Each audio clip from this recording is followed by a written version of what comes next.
দর্শক 31st নাইটকে কেন্দ্র করে যে কোনো পরিস্থিতি নিয়ন্ত্রণে নিরাপত্তা জোরদার করা হয়েছে রাজধানীর বিভিন্ন পয়েন্টে।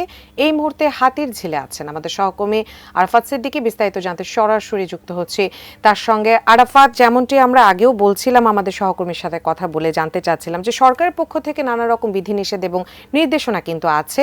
সেক্ষেত্রে ইনডোরের আনুষ্ঠানিকতা কিন্তু চলছে 2025কে স্বাগত জানাবার জন্য। আপনি যেখানে আছেন সেখানের কি অবস্থা?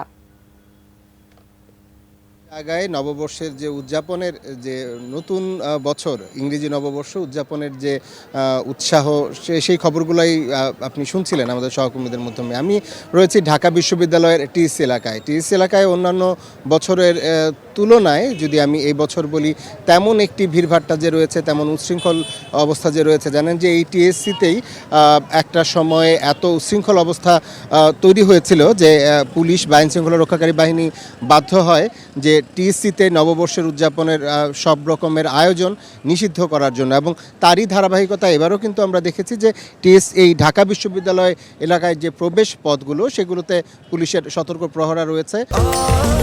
স্বাস্থ্যকর অল টাইম ফ্যামিলি কেক, সব সময় অল টাইম হেলদি লাইফ। গণমাধ্যম কর্মী কিংবা একেবারে বিশ্ববিদ্যালয়ের পড়ুয়া শিক্ষার্থী কিংবা বিশ্ববিদ্যালয়ের যানবাহন ছাড়া কাউকে আসলে প্রবেশ করতে দেয়া হচ্ছে না। এবং যথারীতি তার প্রভাবও এখানে পড়েছে। তেমন একটি উৎসাহ উদ্দীপনা নেই, ছড়িয়ে ছিটিয়ে অনেকে আছেন নতুন বছরটিকে উদযাপন করার জন্য। তবে এটিও সত্যি যে নতুন এই বছরকে উদযাপন করতে গিয়ে যাতে কোনো অনাহুত অনাকাঙ্ক্ষিত ঘটনা না ঘটে, সেদিকেও আসলে আইনশৃঙ্খলা রক্ষাকারী বাহিনী সতর্ক রয়েছেন।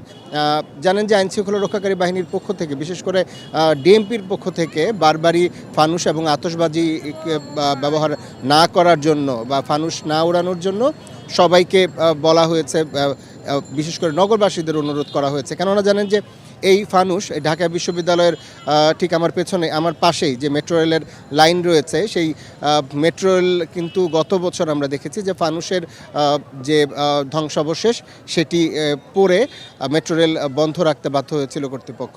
এমন কোনো ঘটনা যাতে আবার না ঘটে